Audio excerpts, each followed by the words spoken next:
हरिद्वार हिमालय की छांव माँ गंगा की गोद, कल कल छल छल निनाद करती हुई गंगा बह रही है और उसके तट पर विदुर और मैत्रेय विराजमान हैं, जहां से ज्ञान की गंगा भी बह रही है। विदुर जी ने पूछा कि भगवान आते हैं, परंतु मेरी समझ में नहीं आता कि वो क्यों आते हैं। राक्षसों को मारने के लिए आते हैं क्या?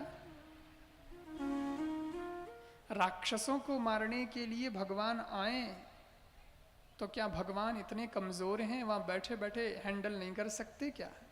सारी दुनिया को चलाते हैं और रावण को मारने के लिए आना पड़ता है, कंस को मारने के लिए यहां आना पड़ता है। ये तो बात थोड़ी जची नहीं, समझ में थोड़ी कम आई। मैत्रेय मुनि ने कहा, विदुर जी आपने प्रश्न बिल्कुल ठीक किया है, लेकिन आपके प्रश्न का जवाब यह है कि भगवान आते हैं, परंतु राक्षसों को मारने के लिए ही आते हैं ऐसा नहीं, उन्हीं की वजह से आते हैं ऐसा नहीं है।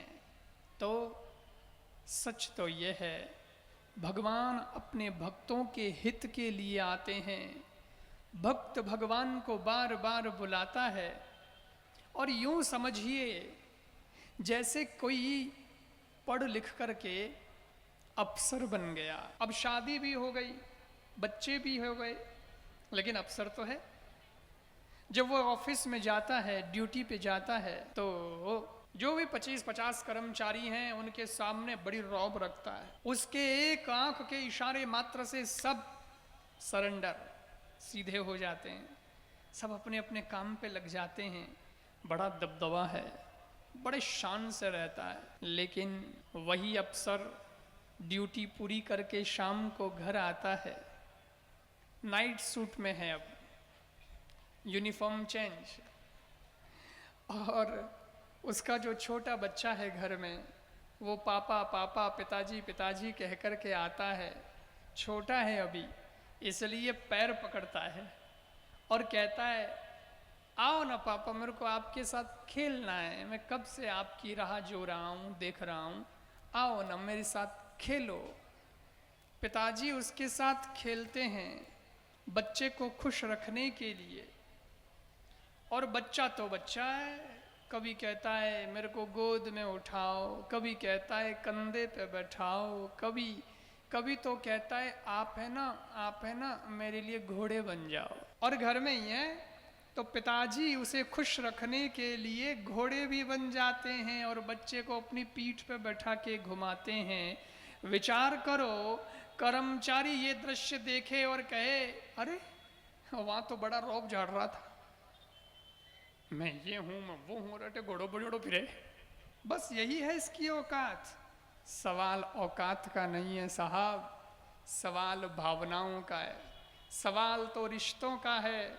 वो जब कर्मचारी के सामने होता है तो अपने रौब में रहता है, एटीट्यूड में रहता है, कर्मचारी उसे घोड़ा नहीं बना सकता, लेकिन अपने बच्चे से उसका रिश्ता अलग है, वो भावना से जुड़ा हुआ है, वो मन से जुड़ा हुआ है, और बच्चे के अंदर जो भावना है पिता के प्रति, इसलिए पिता भी बच्चे की भावना की कदर करता है और उस बच्चे के खातिर उस बड़े पिता को भी, वो चाहे डॉक्टर है, अफसर है, इंजीनियर है, जो है, झुकना पड़ता है।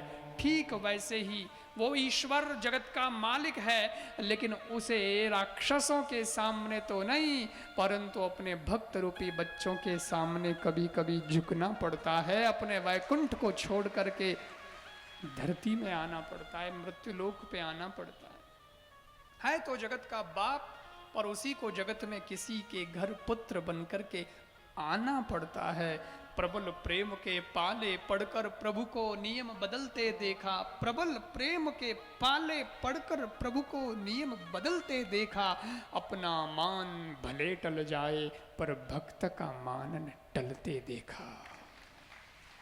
भक्त का मान तो भक्त का मान है, भक्त से ही तो भगवान है। अच्छा, तो भक्तों के लिए आते हैं, आप ये कहना चाहते हैं? बोले बिल्कुल, भक्त की ताकत है, भक्ति की ताकत है, ये भक्ति की शक्ति है कि भगवान को बुला लेते, और जब आ गए तो आने के बाद फिर भगवान देखते कि आया हुआ हूँ, तो चलो ये राक्षस बहुत परेशान कर रहे हैं, धर्म की हानि कर रहे हैं, तो फिर धर्म की हानि को बचाने के लिए और अधर्म का विनाश करने के लिए जब आए हुए हैं तो लगे हाथ ये काम भी कर दें। बाकी ये वाला काम वो वहाँ बैठे बैठे भी कर सकते हैं। यह है भगवान के आने का उद्देश्य।